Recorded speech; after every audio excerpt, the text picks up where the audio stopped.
everybody, Hikaru Cosplay here. No, I'm not bleeding to death. I'm doing a makeup test for Sam from Until Dawn, which kind of coincides with some news that I have. I'm sorry I haven't been able to vlog very much because the house that I was in, the Wi-Fi got really messed up. I couldn't even upload a YouTube video if I wanted to. Now it's all fixed.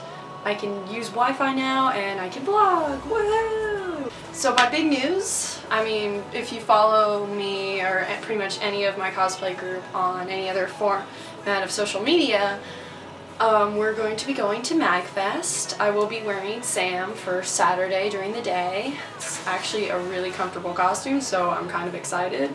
Plus, I'm in love with the game. Anyway, since I haven't done a vlog in a while, I figured I should just do a typical advice vlog. I did a little bit on this for Cosplay Meetup. If you haven't heard of that, it's an app for cosplayers and photographers as well. What I did was 11 tips on how to host a cosplay meetup or photo shoot at a convention. Now meetups are really big, you know, a Kill la Kill meetup, a Disney meetup, such and such and such. It's a really fun staple of the convention lifestyle, and I've been to a lot of photo shoots like in meetups before, and I've hosted many before. So since this whole set of tips did really well on Cosplay Meetup, I figured I'd record it as a vlog so I could hopefully help other people who are interested in hosting a meetup in the future. Tip number one is to do your research. I'm not just talking about like doing research on the series that you want to do. I'm talking about doing research on that convention. Or go ahead, Google, Facebook, look at the forums. Is there already going to be a meetup for that series that you want to do? Are there other meetups going on, and if so, what are their times and locations? It's a really bad idea to schedule your meetup at the exact same time and place as another meetup. It makes things so much more difficult. And also, do your research on where you would want to do it. If you've never been to that con, ask around, ask people who have been there before. Hey, what's a good place to do a meetup? What do you think? Look at maps of the convention center. The more prepared that you are in planning, the better the meetup's going to be at the physical convention. And finally, you want to take a look at the convention crowd. You don't want to do an anime photo shoot at a mainly comic book convention. And you don't want to do a comic book photo shoot at a mainly anime convention. You gotta look at what people are most likely to be cosplaying there. Disney is always a staple. That will always be a big meetup. Look at what's popular. Like when Kill la Kill was popular, the meetup was huge. Now the cosplay scene has kind of died down a little bit with Kill la Kill.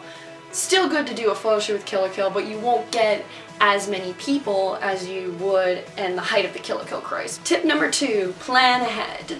Now, what I always make sure I do is I have a written list before I go to the meetup.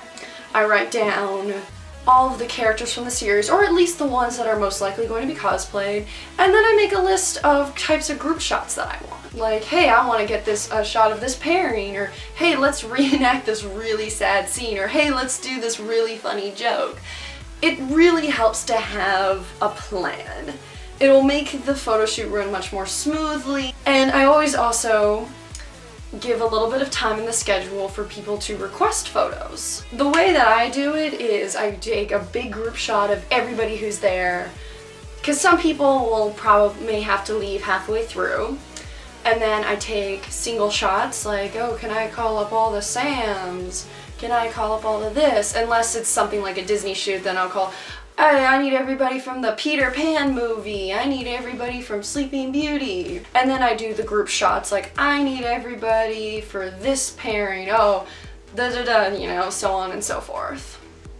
And then I give the extra time for the request. Tip number three, schedule accordingly. Now this is kind of, again, a thing on the research. Obviously, a Saturday shoot is going to be much more popular than a Friday shoot because more people are probably going to be at that convention.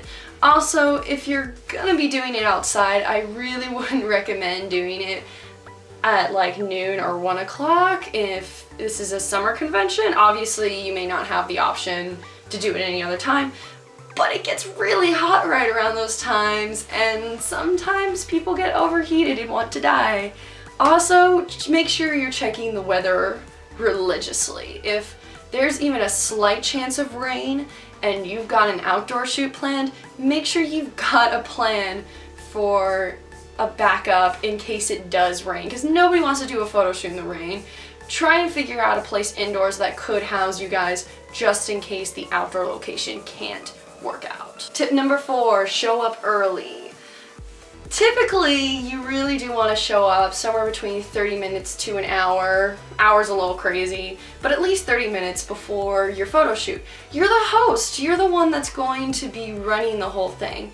It's a good idea to start corralling people in your area, having some sense of organization, because some people will get really confused if they don't see a host or they don't see a giant crowd, or at least some amount of cosplayers from that series they're doing, and they want to do the meetup. You want to be there to help direct where you want people to be. You want to take a survey of the location, like, okay, I want to put the people here, the photographers here, the bag pile there. You want to have some sort of plan and be prepared just in case there's another shoot going on in your location or the weather's wrong. You want to have that extra time to deal with any sort of crisis that may happen. Step number 5, advertise. This is pretty big. If nobody knows about your shoot, nobody's going to go to your shoot. So what I like to do is I like to set up a Facebook event page, share it on all sorts of groups and the con event page. Even at the con, if I see somebody cosplaying from the series that I'm hosting a meetup, I'll say, hey, do you know about the photo shoot at such and such time? Oh, you don't? Well, here's the time and the location.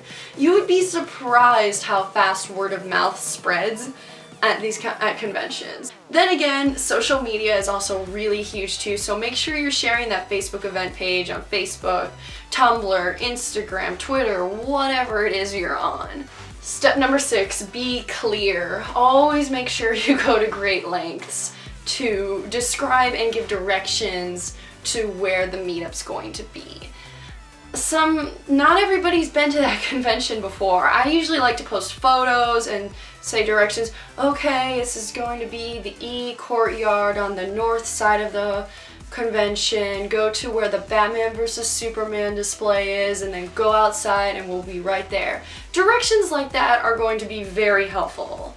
Not everybody knows the convention very well. I know the Javits Center like the back of my hand. That's the New York Comic Con Convention Center. Not everybody knows it that well as I do. And if you have to change locations, make sure you're updating that Facebook page and telling everybody, hey, we had to move, here's where we're going to be, sorry about that, da da da da. Step number 7, lay out the rules. Before you can even start the meetup, make sure that you're laying out the rules. But I usually follow 4 basic rules for my meetups. 1, make sure that you're listening to the administrators of the shoot, or hosts. And I always name them off myself, this person, that person, this person, and make it clear that they cannot talk over you. I don't want to lose my voice, which I have done hosting meetups before. Make it clear that they cannot talk over you and that they have to be listening to you, otherwise the shoot's not going to be run as well. Rule number 2, you have a limited shoot time. You'll have 30 seconds between a minute for each photo, so make sure that when you hear your character's name called, that you know the pose that you're going to be doing, so you don't waste time. 3, cosplay does not equal consent. I know, it's a sucky thing that we have to remind everybody. Ask the cutie before you touch the booty. And rule number 4, have fun. Tip number 8, take photos. You're the host. You're expected to be able to provide photos of the meetup. It's kind of one of the points. Obviously, if you're cosplaying from that series, you can't take every photo because you'll want to have a few photos. And it's hard to be calling things and taking photos all at once. So I usually have a friend help, God bless them, help out and take photos for me. And they'll take often zoom ins, wide angles, multiple shots of every single thing that we're doing. And that's really helpful. And plus, at the end of it, make sure you can tell everybody a place to find those photos. I usually just hand out my business cards and just say, here they are, I'll have them up in a week, I'll have them up in a week, I'll have them up in a week. And ask everybody at the end of it, hey, if you want a business card, come over here. Not everybody can have business cards, but make sure you're able to tell them where you'll be posting those photos, or at least post up a link to it all on the event page at the very bare minimum. Tip number 9, set a time limit and stick to it. Most photo shoots / meetups run about an hour. I've gotten it done in smaller amounts of time because of heat from like overheating. Yes, I did almost get heat stroke, or because it was just a smaller shoot. But make sure you're not running over that time limit. There may be another photo shoot that has to start right after you're done. So make sure you're sticking to that. Always have an eye on the time on your phone or whatever, and keep an eye. That's why I always say 30 seconds to 60 seconds, a minute, for each shot. You know, you kind of have to gauge if the photographers are all just done sitting there, or if the cosplayer's kind of looking like they're fading or they're really uncomfortable. Speed it up a bit. And it's better to skip group photos than it is to skip singles. You have to get at least a photo of everybody in a single shot, and then you can move on to the pairings, the sad moments, the funny things, this, that, and the other thing. Tip number 10, be flexible and listen. You can't be totally rigid during it all. If people are going to want to dance and goof off, just let them do their thing. To a point, because remember, you've got that time limit involved. I mean, I've taken some really funny photos from people who were just goofing off during their single shots or group shots, or started doing a second pose halfway through, and it was awesome. So just be a little bit flexible on that time limit, which is, again, goes back to the last tip, keeping an eye on the time. You want to be able to keep an eye on the time so you can allow for these flexible, funny, fun moments. Which, again, this is why I do requests at the end of it. I can't think of every single awesome photo, and some people really can. Well, I was hosting a Disney meetup, and one of the requests we got by a hero from Big Hero 6 was to have the heroes crying over dead Tadashi. Again, I didn't think to write that down. I was thinking, okay, I want a shot of all the Disney princesses, I want a shot of all the villains, I want a shot of this, that. No. Some of the funniest stuff can come out of requests, which is why I usually save about 10 to 15 to 20 minutes for requests. Is our time. All the things we never say, we can say today. Love we had to borrow. And I'll see you guys next time. Bye!